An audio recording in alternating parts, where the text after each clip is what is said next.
Hi there. From Komando.com, this is the Komando On Demand podcast, where we talk to industry movers and shakers to keep you up to date on everything digital. And in this podcast, you're going to learn about notorious criminal cases that were solved using forensic data. And we're also going to discuss the DNA databanks. Have you heard about these? Well, if you haven't already, you better listen up. All that and more is coming right up.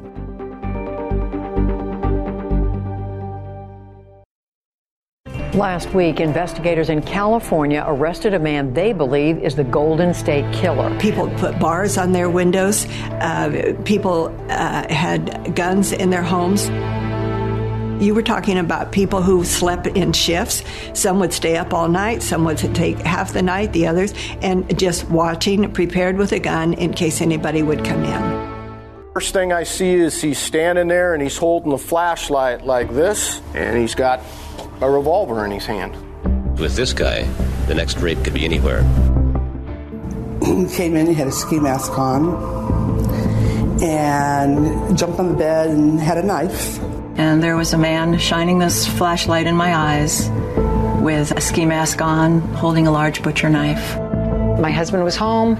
We went to bed. Our bedroom door opens, and all I see is a flashlight.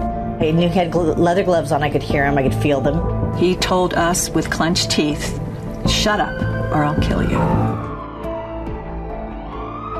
The night was May 3rd, 1986, when 18-year-old Janelle Cruz's parents were away on vacation.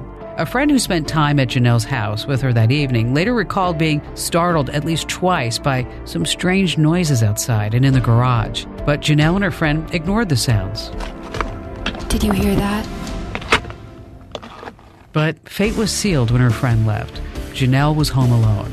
And the following morning of May 4th, 1986, a real estate agent came to Janelle's home to conduct a showing, only to find a brutal crime scene.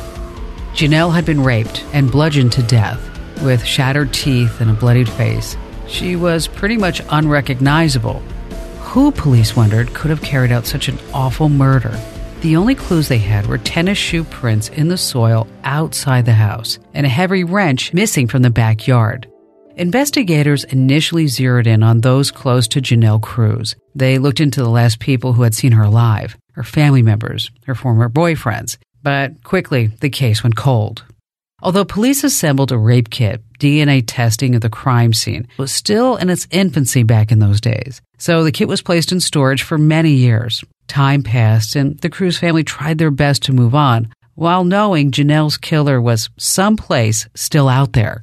This was the case for the families of many victims who had been slain by Janelle's murderer. And while they had no way of knowing in 1986 when Janelle was killed, Janelle Cruz would be the last known victim of the Golden State Killer, ending the decade-long crime spree of one of the most sadistic serial killers and rapists in American history. Now, 30 years later, thanks to DNA forensics, the case is finally cracked, and the perpetrator is someone no one ever suspected. So who is this man that all these reporters mentioned in such horror? Well, for the span of 4 decades, criminal investigators wonder the same thing. I'm America's digital pro, Kim Komando. Before we really get started in this podcast and learn more about DNA forensics and DNA government databases, first, a word of thanks to our sponsors who help make this podcast possible. I'm talking about Quip, a brand new type of toothbrush you have to know about. All right, I know you've had parents and teachers and dentists telling you how to brush your teeth your whole life, and it seems like everybody has a different technique. One thing that they all can agree on is that you have to brush your teeth for a full 2 minutes. I've been telling my son Ian that for years. But not anymore. I have a Quip, and so does Ian. Quip is electric. It's small, it's light, it's sleek. There's a built-in 2-minute timer that pulses every 30 seconds to remind you, are you ready for it? Yes, switch sides. You don't have to guess anymore. With Quip, new brush heads are automatically delivered, just like the dentists recommend, every 3 months for just $5, so you can just forget about it. Try Quip and see why it's backed by more than 20,000 dental professionals. And me, and my son Ian. We both love our Quip. Quip starts at just $25. That's it. Visit getquip.com/tech right now And you're going to get a deal. You get your first refill pack for free with any Quip electric toothbrush. That's your first refill pack free. Yes, absolutely free. Head over to getquip.com/tech. That's GETQUIP.com/tech. Hey, welcome back. Maybe you've heard the chilling tales already of the Golden State Killer who, over the course of his killing spree, was also known as the East Area Rapist, the original Night Stalker, the Visalia Ransacker, and the East Bay Rapist. Finally, in a shocking discovery after the cold case was reopened and solved over 40 years later, on April 24th, 2018, authorities charged 72-year-old U.S. Navy veteran and former police officer Joseph D'Angelo with 8 counts of first-degree murder. And get this, the shocking discovery of this culprit is a victory of forensic DNA technology. Since its introduction in the mid-1980s, forensic DNA testing has played an important role in the criminal justice community. It's aided in the conviction of the guilty and exoneration of the innocent. Remains from missing persons and victims of mass disasters have been reassociated and identified through linking these reference samples to recovered remains. DNA analysis provides these capabilities not found in almost all the other forensic disciplines. And it's clear this is only the start for crime solving with DNA. Forensic DNA consultant Becca Barlow weighed in on how they discovered the identity of the Golden State Killer. The gentleman who was arrested was not in the state database, and that the laboratory somehow knew who he was, or the police, and went to pick up something he left behind and used that as a DNA sample. Becca's speculation was right. When police reopened the investigation, they reportedly found a genetic link to D'Angelo's great-great-grandparents in GED Match. This is an open data and personal genomics database and genealogy website. We'll talk more about sites like this in a moment. But Joseph D'Angelo's grandparents weren't enough to lead policemen right to him. And even once they speculated that he was the culprit, but they didn't have the matching DNA to convict him. So they took drastic measures. They totally watched D'Angelo for a while and waited for him to publicly discard an item that would certainly contain his DNA. We're not sure which item was collected for the DNA sampling, but they were finally able to get their hands on it. Maybe it was a cup. It could have been a Kleenex or just a bit of leftover food. Whatever it was, when police analyzed the DNA and compared it to the DNA taken from the Golden State Killer crime scenes, there was a match. This confirmation came on April 20th, but they couldn't make the arrest until they collected a second discarded object from D'Angelo because they needed a second DNA test to confirm the finding. Well, finally they got it, and D'Angelo was arrested the next day. You might be wondering if this discovery may have been possible without the website we mentioned, GED Match. It's surprising to realize that so much of what police can use to assist them in investigations that is voluntarily supplied by citizens who simply want to learn more about their ancestry, create some family trees. Becca Barlow spoke to the growing database of genetic information. It's always expanding, and it's getting close to 3 million people now. Wow. And, having a database can be useful for certain types of crimes, but it presumes that the person who committed the crime is actually in the database, right. And that's not always true. It's important to know that the genetic information found in DNA analysis from people who submit their DNA to websites like Ancestry.com and 23andMe aren't currently accessible to police. GED Match doesn't have the same laws, which is why it was the primary site used to track the Golden State Killer. But does it upset you that your genetic information could be utilized without your consent in an investigation to convict a family member, maybe a distant cousin, maybe someone you don't even realize is related to you?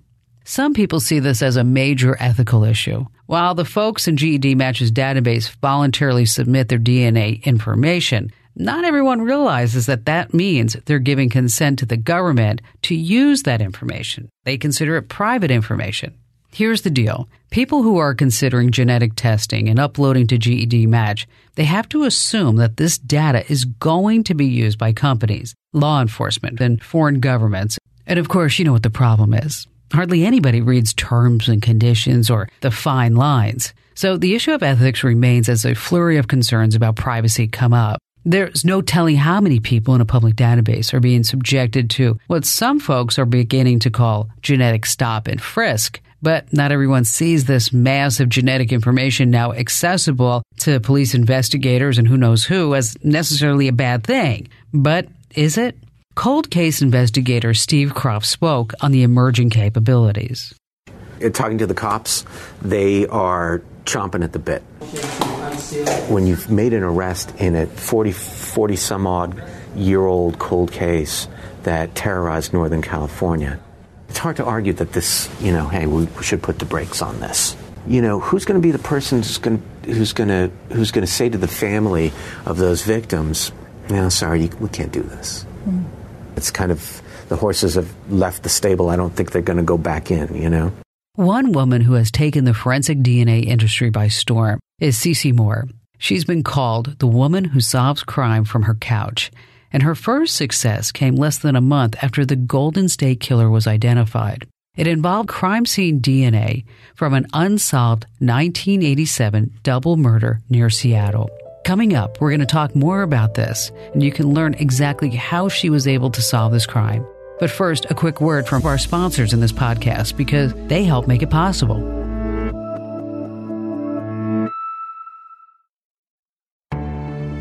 Okay, you're back. So what was this case, and how did Cece Moore crack it? Well, Jay Cook and Tanya Van Coilenborg were a couple from British Columbia traveling in the Cook family van heading to Seattle to pick something up for Cook's father. They were last seen purchasing a ticket around 10 p.m. in Bremerton, Washington to board a ferry to Seattle, but they never made it there. Several days later, 18-year-old Tanya's body was found partly clothed, dumped in a ditch in a wooden area in Washington. Police said that she'd been raped.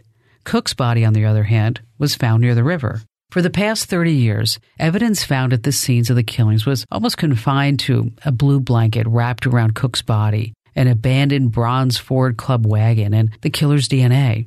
Cece Moore was the genealogist on the case. She used the alleged killer's genotype file to identify relatives who shared, quote, promising amount of DNA with him on the GED match database. Those relatives were apparently at the second cousin level, and from there, she just started filling in the family tree until finally, 2 family trees with DNA matching to that of the suspected killer converged through a marriage.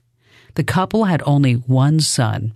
That meant only one person could carry that particular mix of DNA found at the crime scene, and that person is William Earl Talbot II.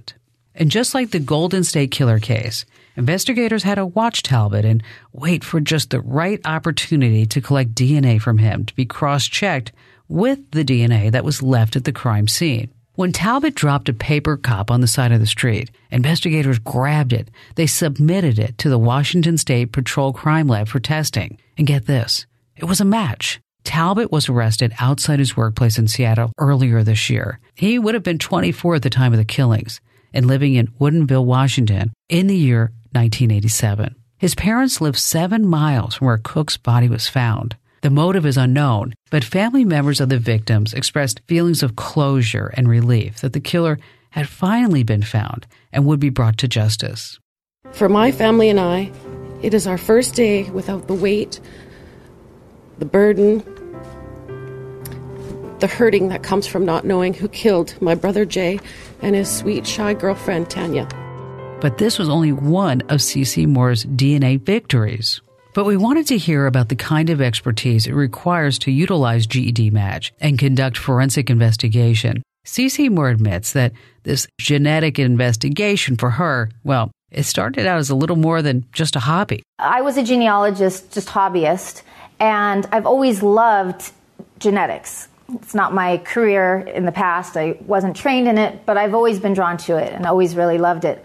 And so when autosomal DNA was introduced for genealogical purposes by 23andMe, I jumped in with both feet. I was so excited. It was actually Catherine Borges, who is the director of ISOG, who first showed me what they were doing, and I just fell madly in love, and it completely took over my life. So it went from being a hobby to a full-time volunteer position and now a career. And part of that was starting my blog. I was answering a lot of questions all the time of people who needed help right away. And so I wanted a way to be able to answer those questions and not have to keep repeating the same answers over and over. I was also doing some really fascinating research with my own family and wanted to have a place to write that up. And I was corresponding with 23andMe a lot, people who worked over there. Right away, I established a good relationship with them. And it was actually one of them who recommended that I start a blog. It was Alex from 23andMe. He's not there anymore, but he was one of the early employees there. And he said, you should write a blog. And so I'd never done anything like that, and I enjoyed it right off the bat. It was so fun to share my research and get input from everybody and help people learn what to do with their results as well. And it's grown into something I never could have imagined. Looking at my analytics, it's just amazing. Almost from the very beginning, there was people from Stanford and Harvard and governmental agencies reading it, universities all over the world. So it just literally blew my mind. I mean, I thought I would just have a few genealogists reading it, but I think it was the right time, the right thing at the right time. There weren't many blogs. Blaine Bettinger, the genetic genealogist, had been writing since 2007, but he was really the only one doing it. And he's an attorney, so he was pretty busy and wasn't writing as much, so there was a real opening for me. So it was one of those niche things that just worked out and turned out to be this amazing thing that I never could have planned. It really is an inspiration to learn that Cece has been able to help so many people through this unexpected career path. The cases of the Golden State Killer isn't the only time that DNA has been used like this. Another particularly notable criminal investigation that heavily relied on DNA data began after the fateful evening, January 8th, 1993. On that night, 7 people were killed in the Brown's Chicken and Pasta restaurant in a suburb of Chicago. The victims included the 2 owners and 5 employees, totaling 7 victims in all. The assailants stole less than $2,000 from the restaurant. More than 5.5 hours after the 9 p.m. closing, Palatine police arrived at the crime scene after receiving a call from a concerned young employee's parents. When officers arrived on the scene, they spotted the rear employee's door open, and inside, they found the 7 bodies that had been stabbed to death, some face down, some face up, inside the restaurant's walk-in refrigerator. That evening, brutal violence was carried out so senselessly, the years that followed brought no solace to the families of the victims. Fortunately, the local police identified and retrieved 2 partially eaten pieces of chicken, which they found in the garbage during the crime scene investigation. Those 2 partially eaten pieces of chicken were kept in a freezer for years after the crime. You see, DNA testing at that point, well, it wasn't so sophisticated enough to carry out any DNA profiles from any traces of human saliva. But as time passed, investigators slowly moved on from the case, and 7 years later, that DNA testing arrived. The technology was there. 2 DNA profiles were found. These profiles didn't match any of the crime victims or the suspects that the police had at the time. 2 years after that, in March of 2002, more than 9 years after the murders, a woman by the name of Ann Lockett came forward and supplied the name of her former boyfriend, James Degorski, and his associate, Juan Luna. She claimed that her boyfriend called her the evening of the murder after it happened and told her, keep an eye on the news that evening. He told her he'd done something big. Since this tip gave police a warrant to obtain DNA samples from the suspects, police investigators were able to run DNA tests and compare the results to those of the DNA that was found in the saliva on the chicken pieces. Juan Luna's DNA was a match. A month later, the 2 suspects were arrested and charged with the murders. Though both are currently in jail, there was dissent surrounding the way the DNA evidence was handled. Luna's defense argued, unsuccessfully, that the DNA evidence against him should not be allowed because the chicken pieces were retested on multiple occasions and handled by scientists who acknowledge they didn't wear gloves. This is where DNA evidence faces a lot of opposition. Many argue DNA evidence should not be the ruling factor in criminal case convictions because it's easy for the DNA of people who aren't guilty to transfer their DNA to places they may not have intended. So was it possible that Juan Luna had visited the chicken restaurant earlier that day and simply not finished his meal? The prosecution doesn't believe so, and Luna and Degorski were still found guilty on all 7 counts of murder and sentenced to life in prison. But this does bring up concerns surrounding the implications of a world where DNA information is available to the government and police at such a widespread level.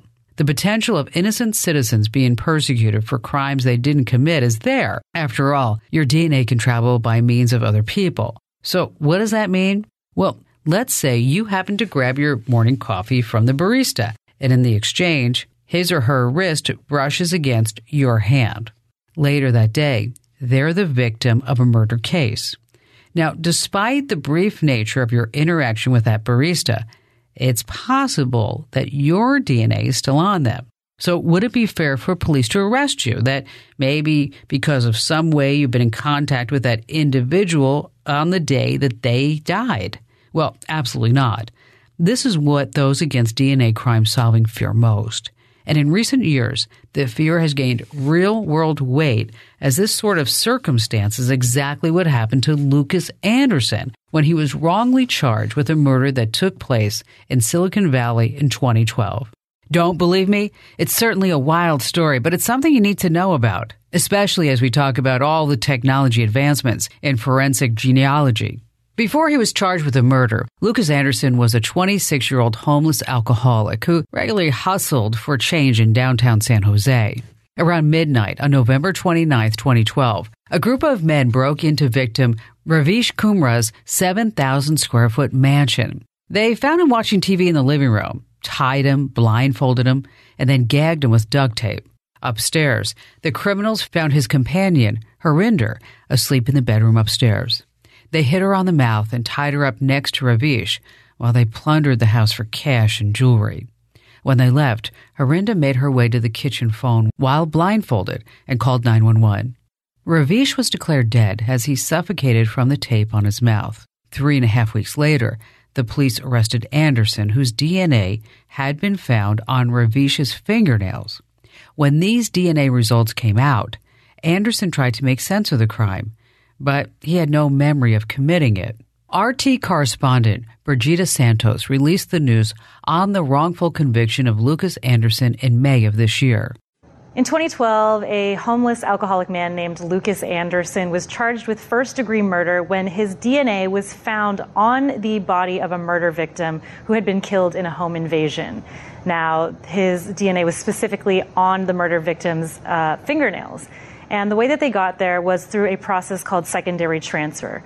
All that means is that as humans, we leave our cells everywhere we go. In fact, we shed about 50 million skin cells per day. And those cells, our DNA, can then get picked up and moved around by a third party. So that's all that means. It turns out that on the night of this murder, Lucas Anderson had been passed out drunk in a hospital. Now, he could not remember where he was that night, so police, when they asked him about his whereabouts, he said he had no recollection. He also had a previous history and one conviction for a home invasion, and that's how this man was murdered. So it did not look good for him, but his lawyer did retrace his steps, and she was able to find out that he was actually innocent of this crime and that he had never met the murder victim. So what led investigators to question the DNA that was initially used to implicate Anderson in that crime? Anderson's public defender, as she was building his defense, came across some files, including his medical records. And they proved that on that night when the murder was taking place, he was in the hospital. Now, experts believe that his DNA, Anderson's DNA, made its way onto the victim's fingernails through some of the paramedics' equipment, most likely through a finger oxygen reader that they had used on Anderson and then later on used on the victim. This means that two people who never even meet each other can have the other's DNA on them just because of a shared object they came into contact with. It's really scary to consider when you think about how many objects you come into contact with every day while out in public. How many of those objects have transferred your DNA to someone you've never met before, maybe even someone who's present at the scene of a crime? But just as forensic genealogy can be used to wrongfully incriminate innocent citizens whose DNA happens to have similarities with the real suspect, new DNA technology can also be used to help exonerate those who have been wrongfully convicted.